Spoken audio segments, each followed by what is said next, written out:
Hey everybody, how you doing? So this particular live stream is not for the entertainers and all the rest of stuff.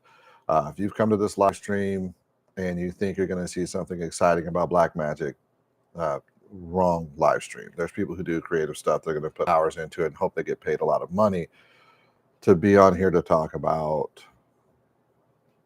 this camera. I'm here to talk to you about this from the position of someone who does daily productions all the time. Love doing the productions. Been doing it for years. You know, stuff like $1 million auctions and shit like that.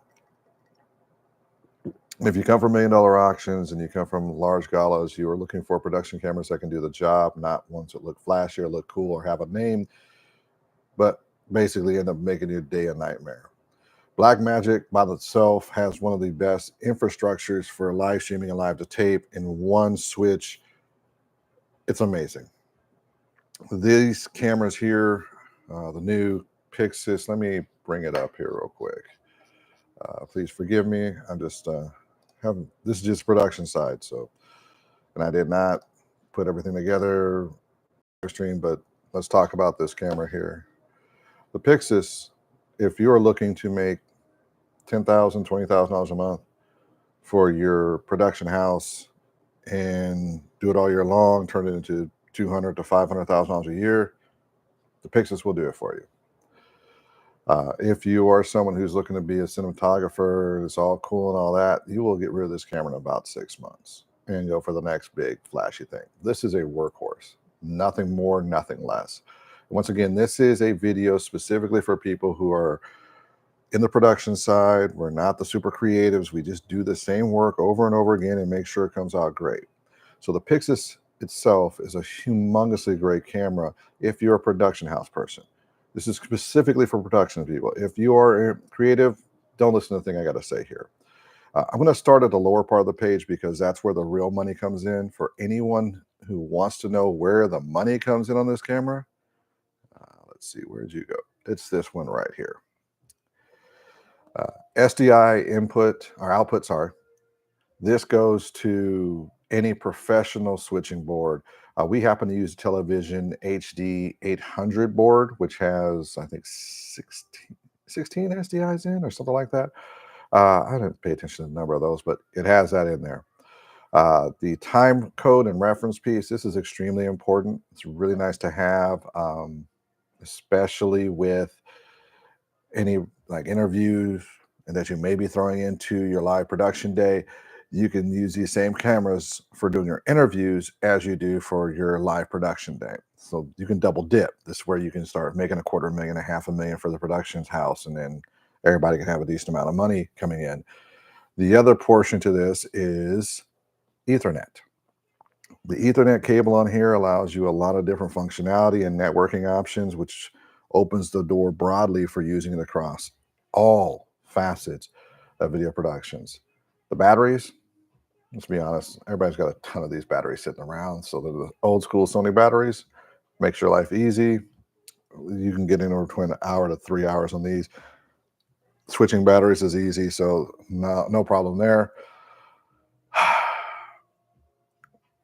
Headphone jack, not really worried about it. Microphone jack, don't even care about it. But this right here is cool. So you got the phantom power. You have the ability to, if you're in a production house and you've had to do sections, like interview sections and things like that, having an XLR audio is extremely nice to have versus using this microphone jack in here. Being able to set up a nice shotgun microphone right over the top of the interview section and just get really good sound to go into a live stream is extremely nice, or live to tape. You're just not going to be able to beat it when it comes down to the overall capabilities. Now, versatility wise, this part's actually pretty cool. Why am I not spending the time to build this up? Because I'm going to go make some money making productions. Doing YouTube ain't going to make me no fucking money right now. Maybe later. You can do a lot of things with it. The cell phone for data, that's awesome. Being able to mount a whole bunch of different mounting plates on here to match your desired needs, that's pretty awesome too. Apparently they send you 3 of these plates. So you got a Rosetta hookup, you got this one for the memory, and then I don't know what the other one's for. I think it's like a flat plate. And that's important because you got flexible mounting options. In other words, rig the thing out the way you want to, have fun. 4-inch screen on the side. Okay, I get it, creatives. Y'all don't understand shit when it comes to production. Most of us are not sitting behind the camera, we're on the side of the camera, we're looking at it, especially like ACs. And then behind the camera, we generally have a larger monitor, which, do I have one out here right now? Hell no, of course I don't. It would be like an Atomos monitor, small HD, about $1,000 monitor. We just put on. We rotate it between cameras as needed. It's really nice to have. And then, of course, when you got your camera up back there, they're not looking into a eyepiece going, "Oh my god," or looking at a little 5-inch screen going, "Oh my god." No, they got about a 7 to 10-inch screen, some over a 19-inch. They can see it better, it's clear. The SDI gives you that option, so that's one of the things. If you're complaining about this monitor, go away. These guys don't know what you're talking about. It's probably one of the best ones for like setting up the camera and then go on with what you got to do. It's just damn near perfect. As you can see right here, you'll still be able to get a lot of information you need to run video. Uh, Now the resolution and stuff and this right here, I find it very unique. This basically tells me I really, really have to get my shadows right. Anything above 1,000. Highlights, they're going to be preserved, but this is a light hungry camera. And I do mean this is a light hungry camera. If you're at 3,200, it still needs light. It preserves a ton of highlights. It does not preserve shadows worth of shit. And this is something we've had issues with Blackmagic before. That's their weakness. But that being said, I mean, just set up for your shadows and you'll be just fine. If you set up for your shadows, you'll be able to move just fine through the dual gain. The HDR is awesome on it. I love that part there. And then here comes the mounts. PL mount is basically your best and most known professional mount out there. PL mount's been out forever.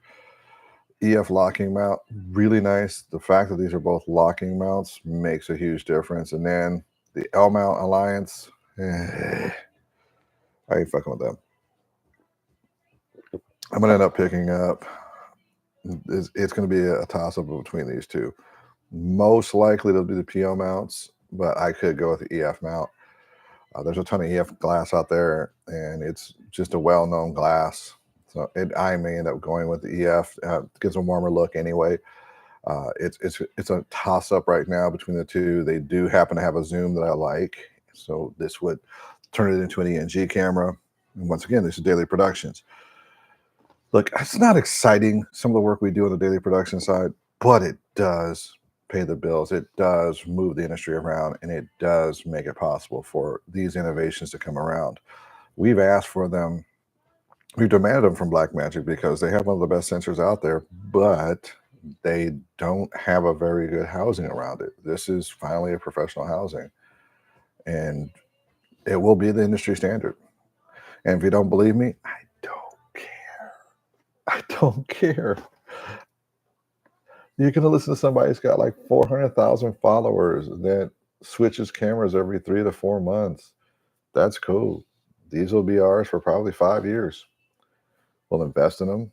We'll write them off on our taxes, and then we'll just keep moving forward. Being able to go now, there's going to be a confusing thing here. If you're shooting in 4K, this is not a full frame camera. If you are doing HD, this is not a full frame camera. If you are doing anything less than 6K, it's not a full frame camera. And that's going to be one of the hardest parts for a lot of people to adjust to. I won't have any problems with it. I'll just put it in 6K, leave it with my own, and let the system readjust whatever it wants to do to it. But if you're live streaming and you switch it to 1080p, you're at micro four thirds. So you better be ready for the micro four thirds surprise. Other than that, great camera. I think it's going to be the new workhorse. And good luck to everybody out there. You're going to find you're in a Just amazing situation. Look, even this stuff is pretty cool. I mean, this is going to be your 6K DCI, which is, dude, here's your 6K DCI. Here's your normal 6K. Here's going to be your Super 35. It's a 4K, which is going to be DCI. Super 16, then you got HD. So why is this important? This is open gate. Allows you to have all of this. This is anamorphic, which I don't use. Waste. This is your DCI. This is your basic 6K. This is your 4:1 ratio, 2.4:1. I actually like this ratio a lot. I use 2.35 a lot. I will frame in this, and then I will drop to this. And I love it because sometimes it gives me more flexibility down the road. And of course, you got Super 35 4.3, then you got your DCI. Now, if you notice, the 4:3 gives you a lot of space. And this is really good if you're going to be doing social media stuff. Overall, in other words, what I'm trying to say is, if you're going to be getting into this camera, know what you're getting into. It's not your normal camera, but it's a beast. Anyway, cool being on a live stream. Don't expect me to watch because I'm not on YouTube. I'm on LinkedIn. I get a lot of watches on LinkedIn, but I sure as shit don't get much here. All right, peace.